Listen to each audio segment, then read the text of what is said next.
nga tannatandika kakuyegewe olunaku olwaleero mu disitulikiti y'e Buyikwe, munna FDC James Nandala Mafaabi asoose kuubako kigere mu disitulikiti y'e Kayunga okusooka okuyega abeeno.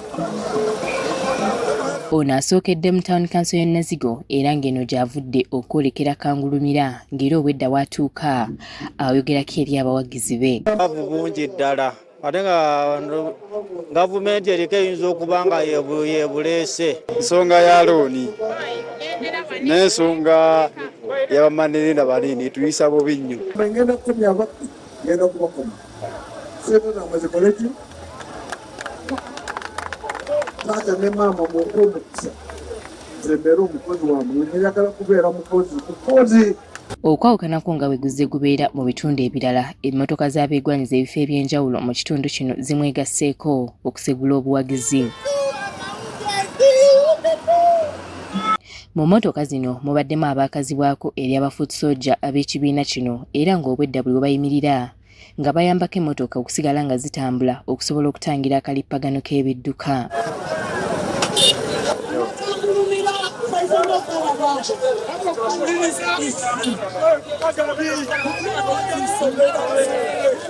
Wabula bw'atuuse Nyaminya mu disitulikiti y'e Buyikwe embeera etabuse okulwanagana ne kutandika wakati w'abawagizi ba FDC n'abatuuze b'omu kitundu kino ababadde abawagizi b'ekibiina kino era amayinja n'emiggo birabiddwako nga biyitiŋŋana.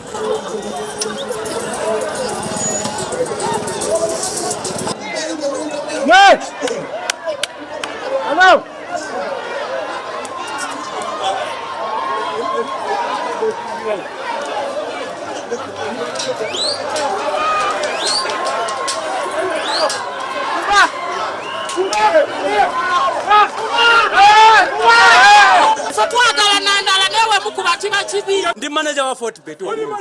Mbadde ngezaako kubaziyiza obutayingira munda okola ki? Okola obuzibu bwonna. Kati mukugezaako kubaziyiza ate baleeta emigo bankuba bukubi.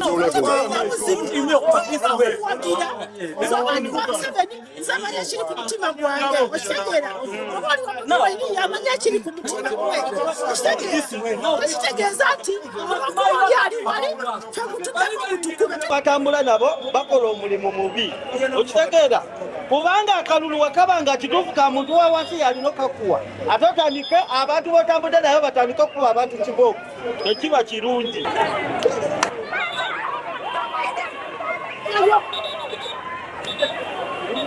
Mu kulwanagana kuno abantu 3 bavuddewo n'ebisago.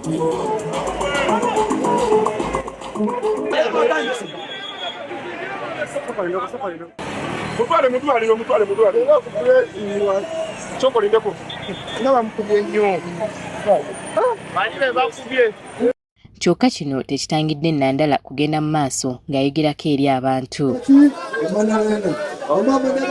Era eno banna FDC bavuddeyo bayisa ebivulu okwolekera babadde balina olukuŋŋaana lwabwe olulala.